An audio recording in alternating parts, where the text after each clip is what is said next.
ជំរាបសួរពុកម៉ែបងប្អូនទាំងអស់គ្នាស្វាគមន៍មកកាន់ Channel នីតិសាស្ត្រវីដេអូនេះគឺថតនៅព្រឹកថ្ងៃទី10ខែធ្នូឆ្នាំ2025ជាវីដេអូដែលលើកមកនិយាយតាក់ទងទៅលើស្ថានភាពនៅតាមបណ្ដោយព្រំដែនដែលជាស្ថានភាពកំពុងតែតានតឹងមែនទែនខ្ញុំជឿជាក់ថារយៈពេល2ថ្ងៃមកនេះទាំងថ្ងៃទាំងយប់ពុកម៉ែបងប្អូនប្រកាសជាសម្រានលក់អត់ស្រួលទេពីព្រោះតែយើងព្រួយបារម្ភក៏ដូចជាចង់ដឹងអំពីព័ត៌មាននៃការវិវត្តថ្មីអញ្ចឹងនៅក្នុងពេលនេះគឺខ្ញុំសូមលើកយកនៅស្ថានភាពគិតត្រឹមព្រឹកថ្ងៃទី10ខែធ្នូឆ្នាំ2025មកជម្រាបជូនពុកម៉ែបងប្អូនអ្វីដែលខ្ញុំនឹងលើកមកជម្រាបគឺទាំងអ្វីដែលបានបង្ហោះផ្សាយនៅក្នុងប្រទេសកម្ពុជាក៏ដូចជាបង្ហោះផ្សាយនៅក្នុងប្រទេសសៀមដែលជាព័ត៌មានសំខាន់អញ្ចឹងប្រសិនបើយើងមើលតាមការបង្ហោះផ្សាយនៅក្នុងប្រទេសកម្ពុជាយើងក្រសួងការពារជាតិព្រឹកនេះគឺអត់ទាន់ឃើញមានការបង្ហោះផ្សាយអំពីព័ត៌មានជាក់លាក់នោះទេក៏ប៉ុន្តែប្រសិនបើយើងមើលទៅតាមព័ត៌មានធំដូចជា Fresh News ក៏ដូចជាសារព័ត៌មានដទៃទៀតគឺបានលើកមកនិយាយអំពីស្ថានភាពគិតត្រឹមម៉ោង7ថ្ងៃទី10ធ្នូឆ្នាំ2025ថាគឺយោធាសៀមបានធ្វើការបាញ់ប្រហារជាបន្តបន្ទាប់នៅតាមតំបន់ជាច្រើនជាពិសេសគឺនៅក្នុងតំបន់ប្រាសាទព្រះវិហារក៏ដូចជាតំបន់ភ្នំខ្មោចហើយនិងតំបន់ភូមិព្រៃច័ន្ទនៅក្នុងខេត្តបន្ទាយមានជ័យនិយាយរួមគឺអត់មានអ្វីប្រែប្រួលទេគឺចាប់តាំងពីខេត្តព្រះវិហារខេត្តឧត្តរមានជ័យខេត្តបន្ទាយមានជ័យនិងខេត្តពោធិ៍សាត់យោធាសៀមនៅតែបន្តធ្វើការប្លង់គ្រាប់ចូលមកក្នុងទឹកដីរបស់ប្រទេសកម្ពុជាដែលជាសកម្មភាពបំពានមកលើអធិបតេយ្យរបស់ប្រទេសកម្ពុជាហើយនៅពេលនេះគឺយោធារបស់ប្រទេសកម្ពុជាកំពុងតែធ្វើការឈរជើងការពារទឹកដីរបស់យើងហើយអ្វីដែលខ្ញុំចង់បញ្ជាក់ច្បាស់នោះគឺរាល់ទីតាំងដែលជាដែនអធិបតេយ្យរបស់ប្រទេសកម្ពុជាដែលជាតំបន់សំខាន់គឺពុំមានការបាត់បង់នោះទេមិនថាជាប្រាសាទព្រះវិហារប្រាសាទតាមាន់ប្រាសាទតាក្របីប្រាសាទខ្នារតំបន់មួយចំនួនទៀតនៅក្នុងខេត្តបន្ទាយមានជ័យក៏ដូចជាខេត្តពោធិ៍សាត់គឺយោធារបស់ប្រទេសកម្ពុជាយើងបានជួយជើងការពារយ៉ាងរឹងមាំហើយប្រសិនបើងាកទៅមើលអំពីការវាយប្រហារដែនអាកាសពីយោធាសៀមគិតត្រឹមព្រឹកនេះគឺពុំទាន់មានសកម្មភាពអ្វីទេអ្វីត្បិតតែសកម្មភាពនៃការវាយប្រហារដែនអាកាសរបស់ប្រទេសសៀមគិតត្រឹមព្រឹកនេះគឺមិនទាន់មានប៉ុន្តែតាមគំនិតរបស់ខ្ញុំយល់ថាថ្ងៃនេះគឺជាថ្ងៃដ៏សំខាន់មួយដែលអាចថាពួកគេនឹងប្រើប្រាស់យន្តហោះចម្បាំងបន្ថែមទៀតដើម្បីធ្វើការវាយប្រហារមកលើប្រទេសកម្ពុជាអ្វីដែលជាការគិតផ្ទាល់ខ្លួនរបស់ខ្ញុំគឺតេតិនទៅនឹងយន្តហោះចម្បាំងខ្លាំងបំផុតរបស់សៀមគឺយន្តហោះចម្បាំង Gripen ដែលជាយន្តហោះចម្បាំងទិញពីស៊ុយអែតបើគិតទៅនៅក្នុងប្រទេសសៀមគឺមាន12គ្រឿងហើយយើងក៏ពុំទាន់ឃើញសៀមប្រើប្រាស់នៅប្រភេទយន្តហោះចម្បាំងនេះដែររយៈពេលម្សិលមិញក៏ដូចជាម្សិលមួយថ្ងៃគឺពួកគេបានប្រើនៅប្រភេទយន្តហោះចម្បាំង F16 ប្រភេទយន្តហោះចម្បាំង F16 ដែលថៃប្រើប្រាស់គឺស្ថិតនៅក្នុងកម្រិតទាបជាង Gripen អញ្ចឹងមានន័យថាពេលនេះអាវុធសំខាន់របស់គេគឺពុំទាន់បានប្រើប្រាស់ទេគឺ Gripen ហើយបើងាកមកលើប្រទេសកម្ពុជាវិញយើងក៏ពុំទាន់បានប្រើប្រាស់អាវុធអ្វីដែលសំខាន់ជាង BM21 ដែរមានន័យថាប្រហែលថ្ងៃនេះកម្ពុជាយើងគឺមានការតទល់គ្នាដោយកម្លាំងប្រដាប់អាវុធទៅលើអាវុធផ្សេងដែលជាប្រភេទអាវុធខ្នាតតូចហើយអាវុធដែលជាតួឯកធំបំផុតគឺ BM21 នឹងឯងការប្រើប្រាស់ BM21 របស់ប្រទេសកម្ពុជាយើងគឺទទួលបានផលច្រើនមែនទែនការកំណត់គោលដៅបានច្បាស់លាស់បានកំទេចនៅមូលដ្ឋានទ័ពរបស់ប្រទេសសៀមច្រើនទីតាំងមែនទែនតាមសារព័ត៌មានដែលបង្ហោះផ្សាយនៅក្នុងប្រទេសសៀមសូម្បីតែមេបញ្ជាការធំរបស់ប្រទេសសៀមក៏បានស្លាប់ទៅហើយដែរហើយទាហានយ៉ាងច្រើនទៀតក៏ត្រូវបានស្លាប់ដែរនេះគឺដោយសារតែការកំណត់គោលដៅនៃការបាញ់ផ្លោងប្រភេទអាវុធ BM21 ចំគោលដៅល្អអញ្ចឹងហើយបានជានៅពេលនេះគឺយើងកំពុងតែមានព្រៀបទៅលើយោធាសៀមក្រៅពីរឿងនេះក៏មានរឿងមួយទៀតសំខាន់ដែរដែលខ្ញុំយល់ស្របចំពោះគំនិតមួយនេះគឺថ្ងៃម្សិលមិញគឺខ្ញុំក៏បានឃើញដែរទៅលើសំណុំពរពីកងទ័ពជួរមុខដែលគាត់សំណុំពរឲ្យយើងនឹងបញ្ឈប់ការឧបត្ថម្ភជាមីឧបត្ថម្ភជាអំបុកខ្ញុំក៏យល់ស្របដែរមិនត្រឹមតែប៉ុណ្្នឹងទេនៅព្រឹកនេះតែម្ដងគឺសម្ដេចតេជោហ៊ុនសែនក៏បានលើកមកបង្ហោះផ្សាយគាំទ្រចំពោះគំនិតនេះដោយគាត់បានសរសេរបង្ហោះផ្សាយថាគាត់មិនបាន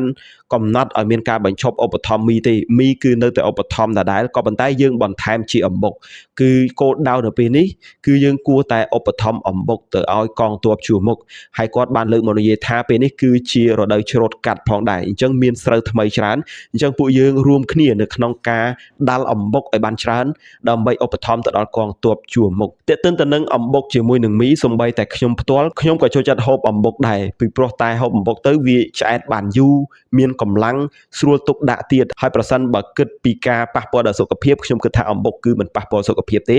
ធៀបជាមួយនឹងមីអាចថាមានការប៉ះពាល់ខ្លះអញ្ចឹងអ្វីដែលជាការនិយាយខ្លីនៅពេលនេះខ្ញុំក៏ចូលរួមផ្សព្វផ្សាយបន្តពីសម្ដេចហ៊ុនសែនដែរថាសូមពុកម៉ែបងប្អូនដែលមានលទ្ធភាពហើយចង់នៅក្នុងការជួយឧបត្ថម្ភទៅដល់កងទ័ពជួរមុខគឺឧបត្ថម្ភជាអំបុកពីព្រោះតែវាមានអត្ថប្រយោជន៍ច្រើនអញ្ចឹងនេះគឺជារឿងដែលខ្ញុំចង់និយាយតាក់ទងទៅលើប្រទេសកម្ពុជាដែលជាការបង្ហោះផ្សាយសំខាន់នៅព្រឹកនេះ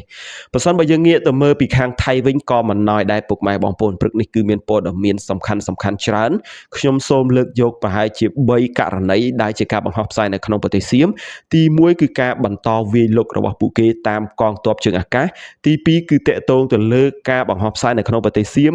ដែលនិយាយអំពីការសម្លាប់មកលើយោធារបស់ប្រទេសកម្ពុជាទី3គឺតេតិនទៅនឹងការវាយប្រហារនៅក្នុងតំបន់ខេត្តត្រាតរបស់ពួកគេដែលជាប់ទៅនឹងខេត្តកោះកុងរបស់ប្រទេសកម្ពុជាដំបូងខ្ញុំសូមជម្រាបថាបើយោងទៅតាមការបង្ហោះផ្សាយនៅក្នុងសារព័ត៌មានข่าวสดគឺកងទ័ពជើងអាកាសរបស់ប្រទេសសៀមបានធ្វើការបង្ហោះផ្សាយថាពួកគេនឹងបន្តសកម្មភាពរបស់ពួកគេដែលធ្វើការហោះហើរចេញប្រតិបត្តិការនានាដូចជាការទម្លាក់គ្រាប់បែកឬក៏ប្រតិបត្តិការផ្សេងទៀតដែលជាសមត្ថភាពរបស់កងទ័ពជើងអាកាសរបស់ពួកគេវាយប្រហារមកលើប្រទេសកម្ពុជាដល់រាបណាកម្ពុជាយើងនៅតែបង្កជាគ្រោះថ្នាក់ទៅដល់ប្រទេសគេនេះគឺបើយោងទៅតាមការបង្ហោះផ្សាយរបស់ប្រទេសសៀមអញ្ចឹងមានន័យថាថ្ងៃនេះក៏ដូចជាថ្ងៃខាងមុខពួកគេគឺនៅតែប្រើប្រភេទយន្តហោះចម្បាំងដើម្បីធ្វើការវាយប្រហារមកលើប្រទេសកម្ពុជាដទៃទៀតក៏ប៉ុន្តែយើងមិនដឹងថាតើគេវាយប្រហារនៅចំទីតាំងណាទេប្រើនៅប្រភេទអាវុធអ្វីទេក៏ដូចជាប្រភេទយន្តហោះចម្បាំងអ្វីទេដូចជាខ្ញុំនិយាយខាងដើមអញ្ចឹងយើងឃើញហើយថាគេប្រើនៅ F16 ក៏ប៉ុន្តែ Gripen ដែលជាអាវុធខ្លាំងរបស់ពួកគេគឺគេមិនទាន់ប្រើទេអញ្ចឹងការដែលពួកគេនិយាយថាគេនឹងនៅតែបន្តការវាយប្រហារទៅលើដែនអាកាសមានន័យថា F16 ក៏ដូចជា Gripen អាចនឹងចេញមុខធ្វើប្រតិបត្តិការតទៅទៀតហើយនឹងវាយប្រហារទៅលើប្រភេទអាវុធផ្សេងអញ្ចឹងសូមយើងធ្វើការប្រុងប្រយ័ត្នទាំងអស់គ្នាសម្រាប់ពុកម៉ែបងប្អូនដែលនៅជិតតំបន់ព្រំដែនសូមធ្វើការប្រុងប្រយ័ត្នឲ្យបានខ្ពស់បំផុតមើលទៅខាងលើផងករណីឃើញមានយន្តហោះចម្បាំងសូមរកនៅទីដែលមានសុវត្ថិភាពអញ្ចឹងនេះគឺជាអ្វីដែលខ្ញុំបានដឹងហើយចំពោះដំណឹងដែលគេលើកមកបង្ហោះផ្សាយគេក៏បានភ្ជាប់ថាគេនឹងវាយប្រហារដល់រាបណាកម្ពុជាយើងបង្កជាគ្រោះថ្នាក់ទៅដល់ប្រទេសគេអញ្ចឹងមានន័យថាការនិយាយរបស់ពួកគេនេះគឺនៅតែដាក់បន្ទុកមកលើប្រទេសយើងទៀតហើយទាំងដែលតាមពិតគឺពួកគេទេដែលជាអ្នកព្យាយាមនៅក្នុងការវាយប្រហារមកលើប្រទេសយើងហើយវាក៏ជារឿងដដែលដែលខ្ញុំនិយាយទេតាមពិតគេជាអ្នកបង្កប៉ុន្តែគេចោទមកលើប្រទេសយើងអញ្ចឹងសម្រាប់ដំណឹងទី1ពីប្រទេសថៃគឺមានប៉ុណ្ណឹងយើងនិយាយអំពីរឿងមួយទៀតបើយើងទៅតាមការបង្ហោះផ្សាយនៅក្នុងសារព័ត៌មានข่าวสดគឺគេបានលើកមកបង្ហោះផ្សាយទាក់ទងទៅលើព័ត៌មានមួយដែលដាក់ចំណងជើងថាកងទ័ពរបស់ពួកគេគឺបានសម្លាប់មកលើយោធារបស់ប្រទេសកម្ពុជា61នាក់ហើយនេះគឺជាការបង្ហោះផ្សាយរបស់គេការបង្ហោះផ្សាយគឺមានការនិយាយច្រើនទៀតប៉ុន្តែខ្ញុំសូមលើកមកនិយាយតែប៉ុណ្្នឹងទេហើយខ្ញុំក៏សូមជម្រាបឲ្យច្បាស់ទៅដល់ពុកម៉ែបងប្អូនផងដែររួមទាំងប្រជាពលរដ្ឋសៀមដែលកំពុងតែស្ដាប់ដែរពីព្រោះតែមានអ្នកមើលជាជនជាតិសៀមដែរខ្ញុំសូមជម្រាបថា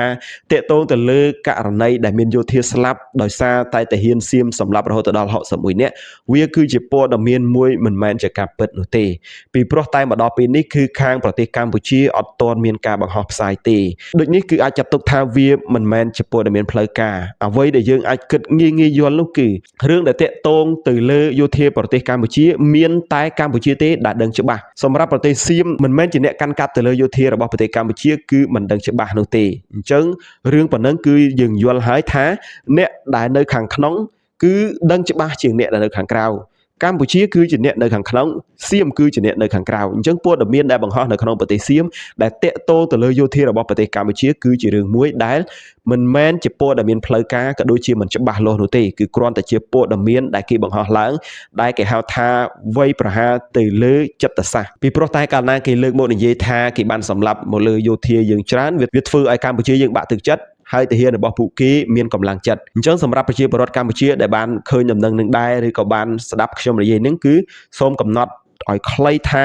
ករណីដែលខាងសារព័ត៌មានសៀមលើកមកបង្ហោះផ្សាយថាយោធារបស់ប្រទេសកម្ពុជា61នាក់ហើយបានស្លាប់ដោយសារតែពួកគេសម្លាប់វាមិនមែនជាព័ត៌មានការពិតនឹងទេអញ្ចឹងនេះគឺជាព័ត៌មានទី2ដែលបង្ហោះផ្សាយនៅក្នុងប្រទេសសៀមក្រៅពីនេះក៏មានព័ត៌មានសំខាន់មួយទៀតផងដែរដែលទើបតែបង្ហោះផ្សាយថ្មីទេនោះគឺតេតិនទៅនឹងកងទ័ពជើងទឹករបស់ប្រទេសសៀមគេបានលើកមកបង្ហោះផ្សាយថាពួកគេបានធ្វើការវាយប្រហារទៅលើមូលដ្ឋានទ័ពរបស់ប្រទេសកម្ពុជា